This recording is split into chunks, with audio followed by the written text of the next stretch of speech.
And we have a Tech Corner for you today, a Software Tech Corner brought to you by the ISO 9001 group. We are going to look at Conformance Manager. This is a web-based management system software that helps you maintain your management system records, track your training, NCRs and CAPAs, equipment maintenance, and a whole lot more, all in one easy-to-use interface. If we go to our screen right here, I'll show you what this looks like. So I mentioned that this is web-based. You can see this is Conformance Manager. The first thing you're going to see is a dashboard. So the nice thing about this is when you first log on to this with a web browser, by the way, you can access this using a phone, a tablet, or a PC, whatever. First thing you're going to see on the home page is your dashboard, which gives you a lot of information. Here we've got, let's say, our NCRs by month. This is configurable, by the way. NCRs by category, by department, FMEAs by type, risk by probability, incidents by month, equipment past due. A lot of information right at your fingertips, right on the home screen right there. And the other thing I want to show you is just the very simple interface that they've got here that really makes this easy to use. And I got to say, one of the things with management system software, a lot of you out there may be using Excel, or maybe you're using Microsoft Word or Microsoft Access, or maybe you're up on the cloud and you're using Google Drive or Google Docs or Google Sheets to handle your management system.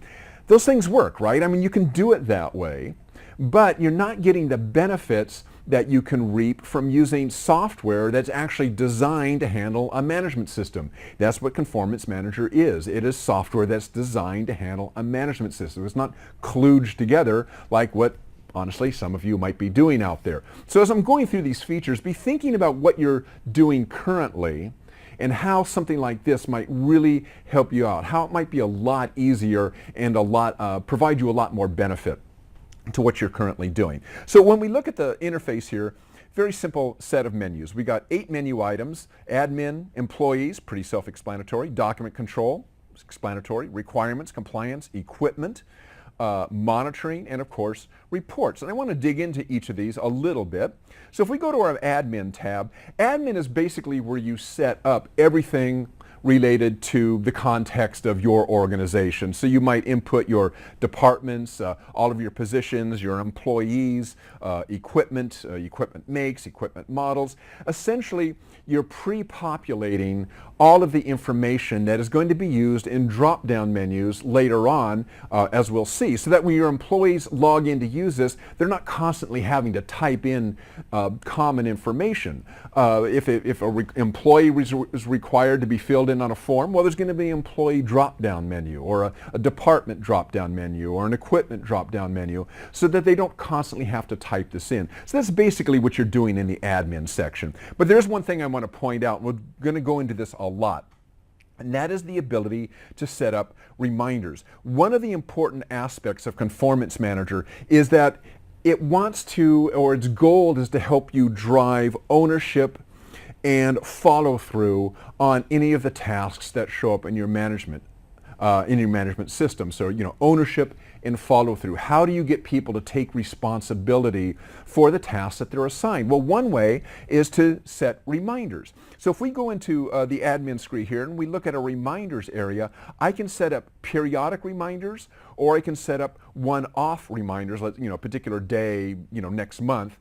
And when I set up a reminder, 2 things happen. Number one, at 60 days out, 30 days out, and 15 days out from the due date on that reminder, that person is going to be sent an email automatically. I don't have to set that up. Their email is in there. As soon as you assign them a reminder and a task, they're going to start automatically getting email reminders, and that task is going to show up in their task list. If we go to the top of the screen, you can see we've got a little button up there. I'm logged in as Bob. So Bob has 77 tasks waiting for him because Bob's a slacker and he hasn't been doing his tasks, so he's got a lot waiting for him. But when Bob does start getting on the ball, he can start going through these tasks and marking off how complete he is on each of those tasks. And once he finishes them, he can mark them as complete. They will leave his task list. So anytime a reminder is set, or a follow-through is set up, reminders and tasks are going to be automatically generated by Conformance Manager. Now let's dive into some of the kind of the everyday functions. If we go to employees, a couple things that leap out is training. Training is an important part of any management system. First thing we got here is our training matrix. Very quickly, training matrix is just a way to assign specific types of training to specific positions. So for a buyer, you might say a buyer needs to take QMS overview training, quality policy training, control of nonconformities training, and so forth. And you could do that for any position. But more important, more useful, I think, is when you go to the training register shows you what training has been completed by any particular employee. And I can drill into each employee. Like right now we're looking at all of the employees, but I can just use my drop-down menu. Remember, this is pre-populated. I can bring up just Shelley, and I can see that Shelley has completed QMS overview, she's completed purchasing procedures, she's completed control of nonconformities. Here's the training provider. Here is the date that training was provided, and here is the expiration date for that training. Some training is only good for a year. You might need to be recertified every year, so you could input an expiration date for a particular training, which would remind you that person is coming up for maybe recertification. Let's look at document control. Important part of any management system is all the documents that are part of your management system, and that would show up here on this screen. So in this screen we're seeing a lot of different documents. I can fill as many in here as I want, but let's take a look at this first one here. What we got, quality policy. If we look at the quality policy, here's the overview of it, but here is the actual document itself. So this could be a Word document, Excel document, doesn't matter. I would click on that document, it would open up that document in my system, and I would have, let's say, that procedure right in front of me, and it's going to be the latest procedure. I don't have to worry about my users accidentally picking up a procedure that's out of date. And the way we handle ensuring that we have the right procedure is here in Document Revision. So if there is a new revision to this procedure, I would come in here, I would fill in my revision date. I would give a description of that revision. Why are we making it? What sections of that document might be impacted? And then I would upload the document. Two things happen when I upload that document. Number one, it overwrites the existing document on the system so that only the latest document is available to the user. They can't accidentally download an out-of-date document. They're always going to get the most up-to-date. The other thing is it's going to update the revision and the revision date. And the one thing I do want to point out is you see a document number here. That document number isn't baked in. You can use whatever document numbering system you want. So if you have a document numbering system that you're already using within your company, you could just use that document numbering system right here in Conformance Manager as well. Let's see, let's go to the Requirements tab. A lot of things you can do in the Requirements tab, but let's look at creating a quality plan. You can create as many quality plans as you want for every single product or device that you have within your company. We've got one entered here. This happens to be for a valve. So if we dig into this, let me show you what you got. Now imagine trying to do this, everything I'm going to show you, imagine trying to do this in Excel. It's probably not going to happen. So first thing we have just an overview of this product. Here it is, it's a valve, objectives and deliverables, critical services. But look at all the other information we can input. Design requirements, verification requirements, validation requirements, product specifications, legal requirements, customer requirements, all these different requirements that you can input. You got your documentation. I can upload all the documents that are required for this quality plan, people that are involved, inspection and testing, risk management, all of this right at your fingertips so that when a user comes out, brings up that quality plan, everything they need, including any documents, are right there at their fingertips to upload. All right. Key part of any management system is compliance, and specifically right at the top, no surprise there, is nonconformity and CAPA. So if we go into the nonconformity and CAPA register, this is really what your your internal auditors, your external auditors, your customers really want to see, right? They want to know, are you keeping track of nonconformities? What kind of information are you tracking, and how are you dealing them? What is your corrective and preventative action? And we see that right here. Here's our complete list. We can see which ones quickly are open and closed. We can filter any of these. Just, for instance, we could look at only open ones or only closed ones. And if we want to drill down into one of them, let's take a look at this first one. We see here is our nonconformance report. This is just kind of an overview of it, but I want to dive in a little bit deeper. So here is where we would input our causes and our kappa for that nonconformance. So here's our 5 whys. Here's our NCR action, our interim corrective action, our permanent corrective and preventative action, review and follow-up. Remember, help drive ownership and follow-through. That's one of the key aspects of Conformance Manager. Here, we've created an NCR. Now, we can assign who is going to be responsible for follow-up on that NCR. We've put in Bob.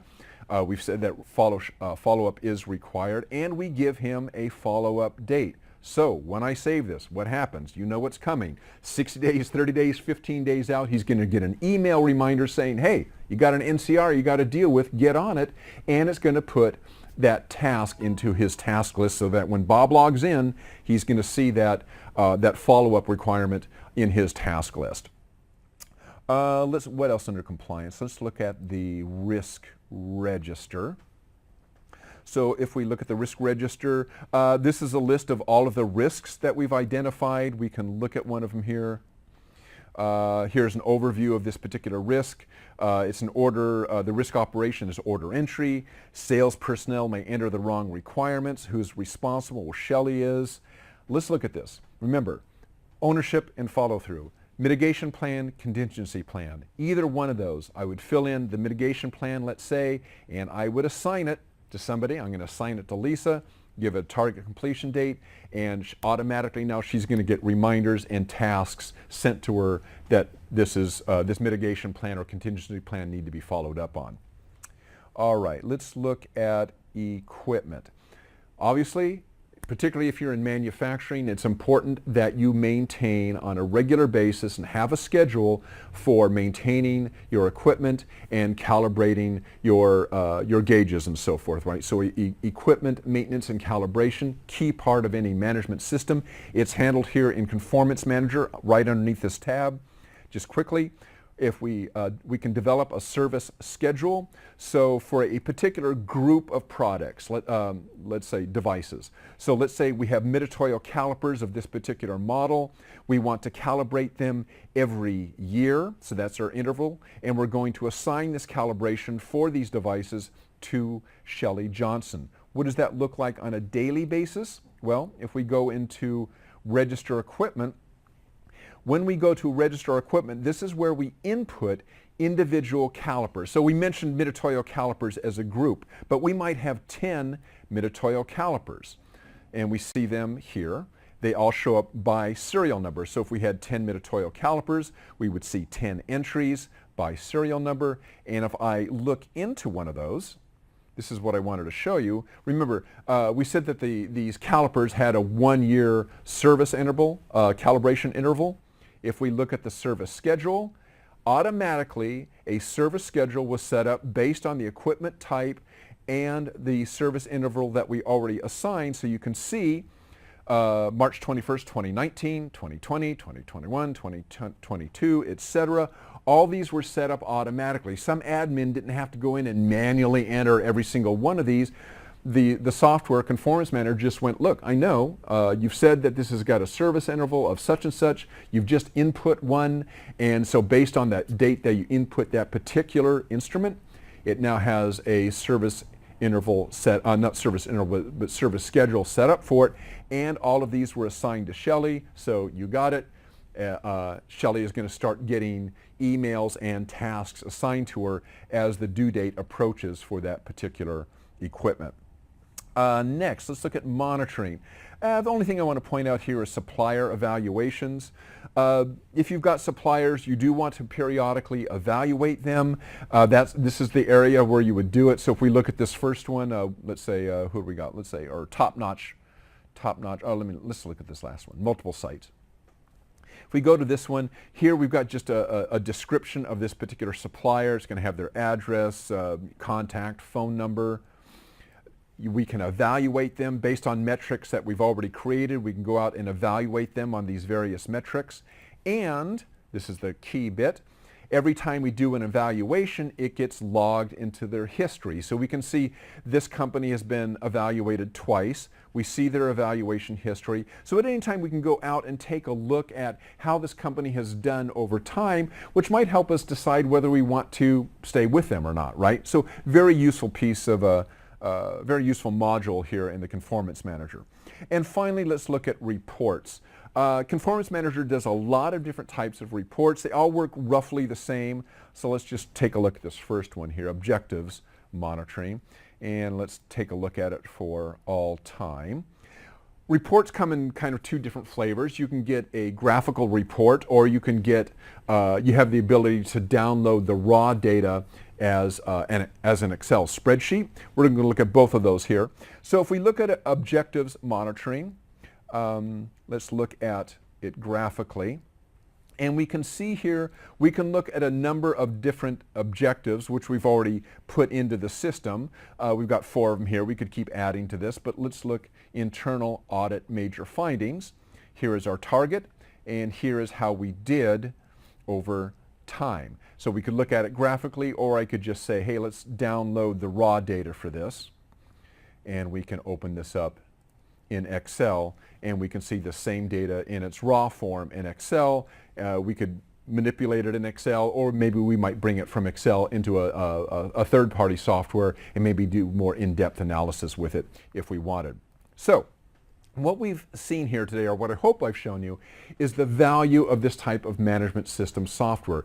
This software is designed to do a specific thing, unlike Excel or Microsoft Word or something else, which is, you can get the job done that way, but it's not designed to do it. And it's difficult to get this type of functionality in that. And that's kind of what I'm hoping to drive home here for you. You don't get these automatic reminders and the interconnections between all of these different functions like you do in software that's designed to do specifically that. Your job as a company is to create a good product and service for your customer, not to be a software designer. That's why companies like ISO 9001 Group exist, to create software. And the other advantage I will say, we did mention this was web-based, so you can access it via a phone or a tablet or a PC. And because it's web-based, you don't have to maintain or download updates or install updates. Anytime you log in, obviously, you're going to get whatever the latest version is of Conformance Manager. That's what you're going to access on your device. It's always going to be the latest and greatest. So I hope you go out and take a look at this. I hope you've been thinking about how this compares to what you're currently doing, and maybe it'll make you want to go take a look at it. If you do, you can go to www.iso9001group.com. You'll also see the link there on your page. You can go out there and check it out. You can read about the company and you can read about the product. So that is it for today's Quality Digest Live. Special thanks to Stanley Chow of All In Consulting, and of course to ISO 9001 Group for supplying us with Conformance Manager software. Be sure to check that out.